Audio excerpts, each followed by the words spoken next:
យើងធ្វើទៅតាមន័យដែលព្រះសម្មាសម្ពុទ្ធជាម្ចាស់ព្រះអង្គទ្រង់បង្ហាញយើងទំនុកម្រងមេត្តាបិតាដោយបច្ច័យ4អីអញ្ចឹងណាហ្នឹងហើយក៏ឈ្មោះថាជាការទំនុកម្រងហើយប៉ុន្តែមិនទាន់គាត់ថាមិនញាតិញោមស្ដាប់ថាការដែលកូនប្រុសស្រីទំនុកម្រងមេត្តាបិតាដោយបច្ច័យ4ហ្នឹងគឺជាការទំនុកម្រងហើយគ្រាន់តែមិនទាន់ឈ្មោះថាជាការតបគុណជាការសងគុណទេអញ្ចឹងណាហើយយើងខ្ញុំស្ដាប់ពាក្យហ្នឹងកុំច្រឡំគ្នាទៅការទំនុកម្រងហ្នឹងណាដូចក្នុងវិសាខបូជាចឹងញាតិញោមពុទ្ធបរិស័ទបូជាផ្កាគ្រឿងក្រអូបអីហ្នឹងគឺជាការបូជាហើយប៉ុន្តែមិនតាន់ថាជាការបូជាដល់ប្រសើរទេតលតែបដិបត្តិបូជាប្រតិបត្តិនៅធម៌សំគួរដល់ធម៌ហ្នឹងបានឈ្មោះថាជាការបូជាដល់ប្រសើរខុសគ្នាបន្តិចចឹងណាយ៉ាងណាកូនប្រុសស្រីទំនុកម្រងមេត្តាបិតាដោយវិច័យ4ហ្នឹងជាការទំនុកម្រងហើយប៉ុន្តែមិនទាន់ឈ្មោះថាជាការតបគុណសងគុណទេ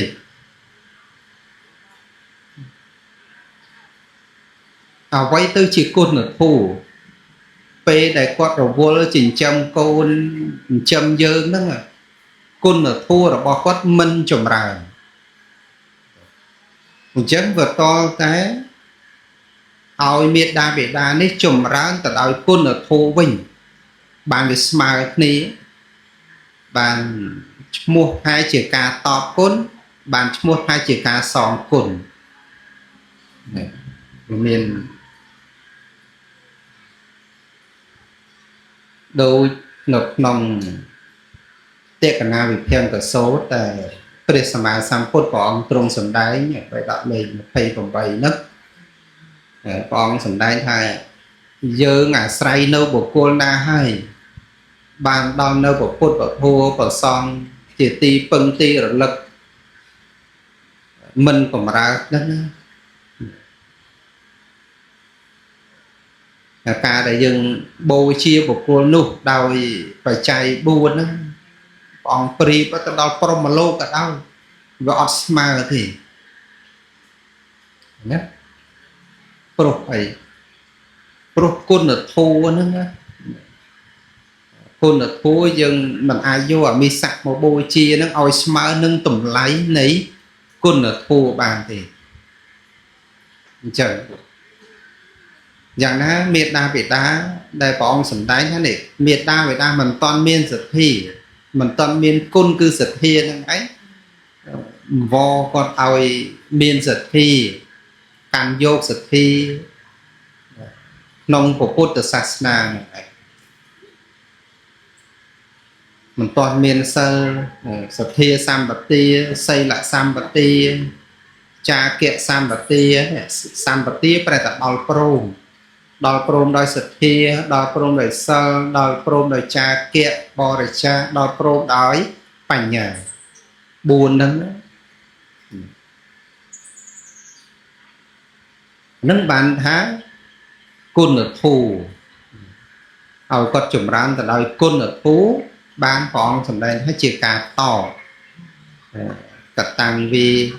ហោតិបដិកតាំងវិហោតិនឹងបានឈ្មោះថាជាការធ្វើបានឈ្មោះថាជាការតបគុណអញ្ចឹងនឹងព្រះអង្គទ្រង់ត្រាស់សម្ដែងដើម្បីចែកជូនញាតិញោមពុទ្ធបរិស័ទហ្នឹងកុំឲ្យច្រឡំព្រោះអ្នកខ្លះស្ដាប់ទៅ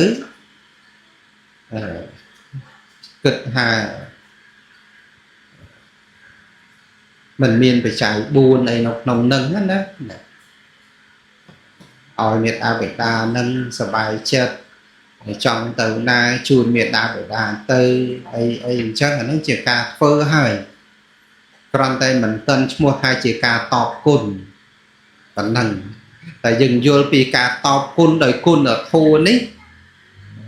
ទៅព្រះអង្គសម្ដែងថាជាការតបគុណព្រោះគុណធម៌ហ្នឹងគឺជាមិត្តរបស់គាត់ក្នុងដំណើរផ្លូវរបស់គាត់ក្នុងវត្តដាក់សង្សារហ្នឹងគាត់មានសទ្ធាមានទានសិលហ្នឹងគឺជាមិត្តរបស់គាត់ទៅកាន់ផ្លូវកន្តារៈសង្សារវត្តទានហ្នឹងគឺជាហេតុនាំមកនៅសេចក្តីសុខទានហ្នឹងគឺជាទីតាំងនៃភោគៈទានគឺជាគ្រឿងការពារភ័យនៅក្នុងដំណើរផ្លូវដូចញាតិញោមពុទ្ធបរិស័ទទៅស្រុកឥណ្ឌាស្រុកស្រីលង្កាអញ្ចឹងវាត្រូវរៀបចំឬញាតិញោមធ្វើដំណើរទៅណាអញ្ចឹងត្រូវរៀបចំអញ្ចឹងស្បៀងធ្វើដំណើរទៅ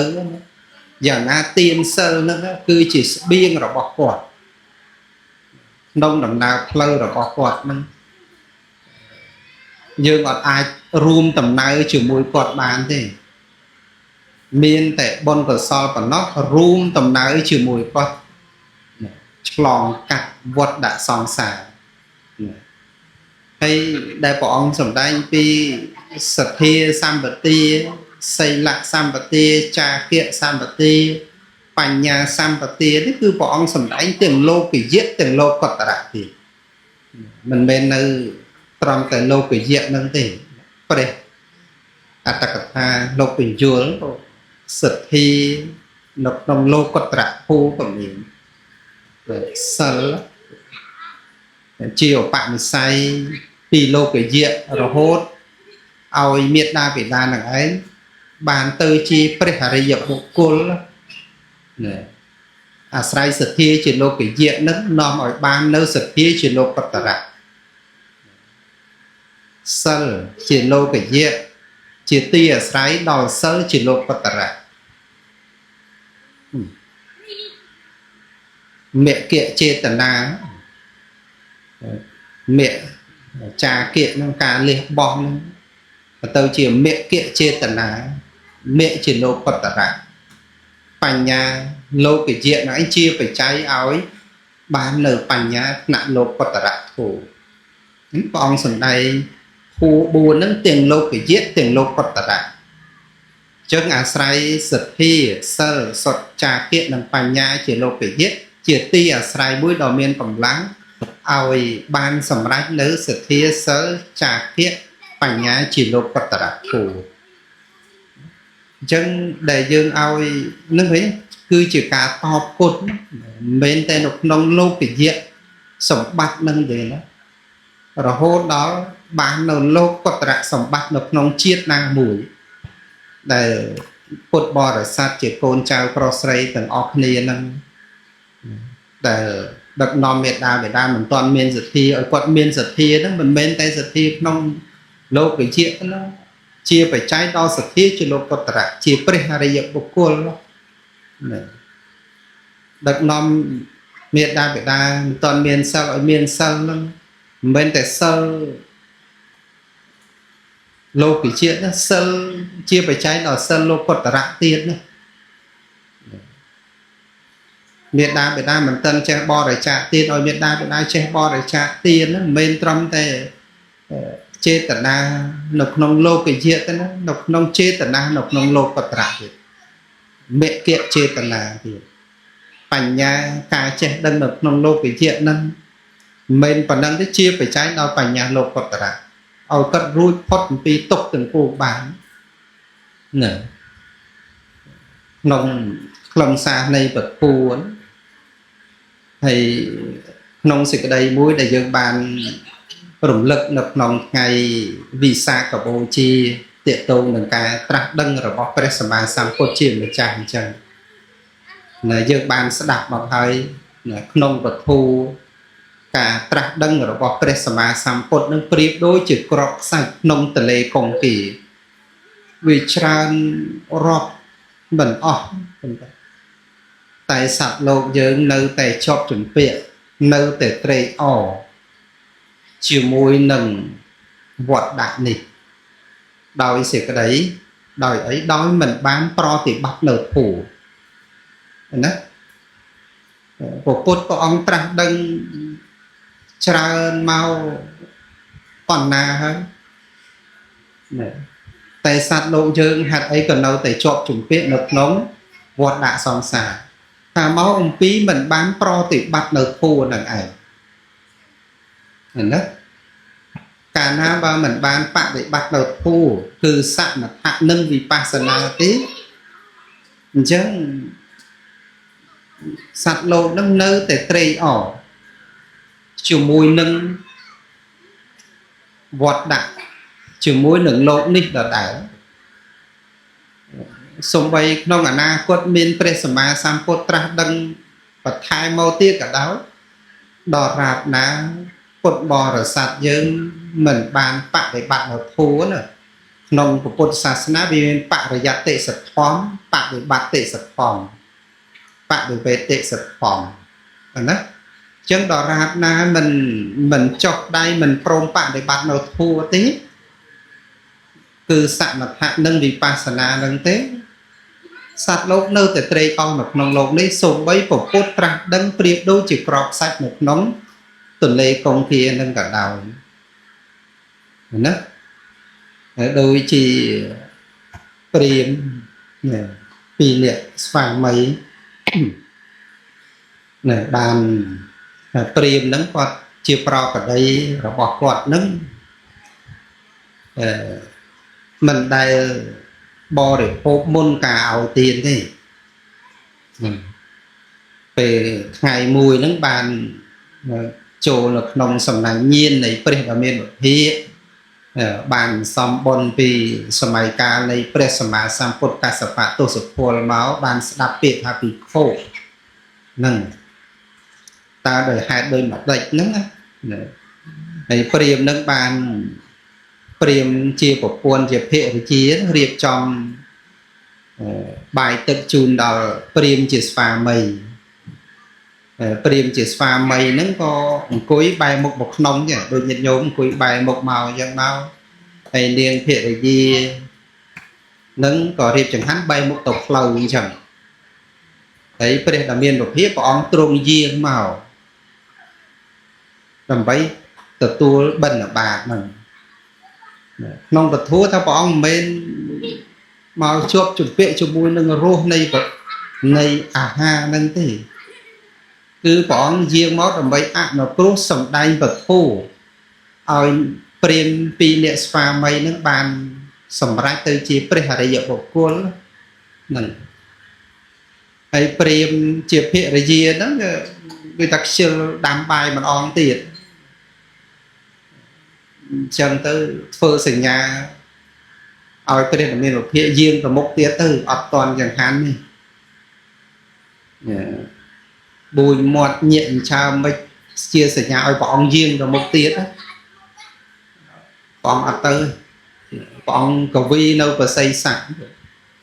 ហើយនាងជាព្រាហ្មណ៍ក៏អស់សំណើចព្រោះមិនដែលឃើញព្រះដ៏មានវិភាកកវីនៅបស័យស័កអញ្ចឹងនាងក៏អស់សំណើចហឹកទៅហើយព្រាហ្មណ៍ជាស្វាមីឃើញភរិយាអញ្ចឹងហើយងាកទៅក្រោយពុទ្ធោព្រះដ៏មានវិភាកព្រះអង្គទ្រង់យាងមកអញ្ចឹងក៏ទទួលបានពីព្រះដ៏មានវិភាកមកដាក់ចង្ហាន់ហើយចង្ហាន់ដែលខ្លួនឯងចាប់ហ្នឹងយើងទទួលទានយើងមានបាយដួសចាប់មួយចំណែកអញ្ចឹងមកហើយចំណែកដែលយើងសល់ហ្នឹងក៏បបិទ្ធព្រះអង្គដល់ចម្រើនណារបស់នេះជារបស់ដែលសល់មិនសល់ពីខ្លួនឯងបរិភោគទេណាសល់ចំណែកតែខ្លួនឯងចាស់នឹងផ្សាយដល់ព្រះដ៏មានពភាកអញ្ចឹងព្រះអង្គក៏ទ្រង់សម្ដែងថាតថាគតនឹងដូចជាបរតតោបជីវិកៈប្រែតអញ្ចឹងតថាគតនឹងចិញ្ចឹមជីវិតនឹងដោយសារអ្នកដតីពាក្យប៉ុណ្ណឹងធ្វើឲ្យព្រាហ្មណ៍ជាស្វាមីនោះគឺថាព្រឺរោមព្រឺស្បែកនៅឃើញព្រះអង្គនឹងជាសក្យតកូលព្រះអង្គជាបរិជាហើយព្រះអង្គដាក់ខ្លួនព្រះអង្គចិញ្ចឹមជីវិតនឹងដោយសារអ្នកដតីទេវាលឺពាក្យនឹងមក ធ្វើគាត់កោតក្រែងក្នុងព្រះដ៏មានពភាកនឹងអញ្ចឹងទៅបានព្រាមពីអ្នកស្វាមីនឹងទូលសួរព្រះអង្គតែហៅថាភិក្ខុនឹងដោយន័យដោយបដិទ្ធទូលសួរព្រះអង្គបានស្ដាប់ពាក្យអំពីព្រះសម្មាសម្ពុទ្ធអង្គមុនមកពាក្យថាភិក្ខុនឹងបាន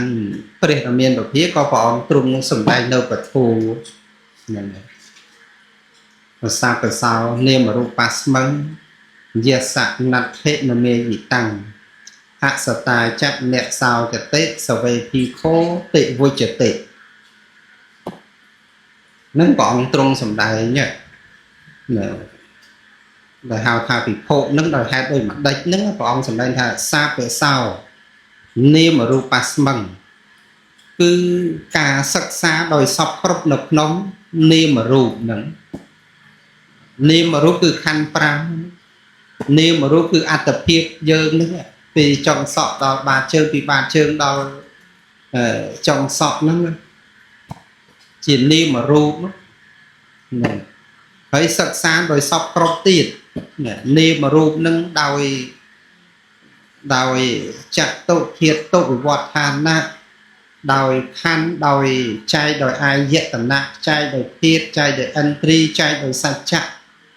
គឺថាសិក្សានៅក្នុងនាមរូបចិត្តចេតសិករូបញាតិញោមពុទ្ធបរិស័ទស្ដាប់ពធតាមពុទ្ធវិទ្យុអំពីចិត្តចេតសិករូបនោះគឺសិក្សាឲ្យសពគ្រប់សង្គ្រោះចិត្តចេតសិក2នឹងជានាមធូហើយរូបនឹងឯងជារូបធូសង្គ្រោះដោយអាយតនៈ12មានរូបប្រមាណមាននាមប្រមាណធាតុ18រូបប្រមាណនាមប្រមាណខណ្ឌ5ហ្នឹងមានរូបប្រមាណមាននាមប្រមាណនៅក្នុងសច្ចៈហ្នឹងសច្ចៈប្រមាណជារូបសច្ចៈប្រមាណជានាមក្នុងអិនទ្រី22អីហ្នឹងបើតតែសិក្សានៅក្នុងអត្តភាពយើងនេះខណ្ឌ5នេះសិក្សាឲ្យចេញទៅជារូបធម៌និងនាមធម៌គឺចិត្តនិងចេតសិករូបហ្នឹងនឹងហៅថាសាបសោនាមរូបស្មឹងដល់ពេលយើងសិក្សាដោយសពគ្រប់យ៉ាងនេះយសណដ្ឋិមមេយតាំង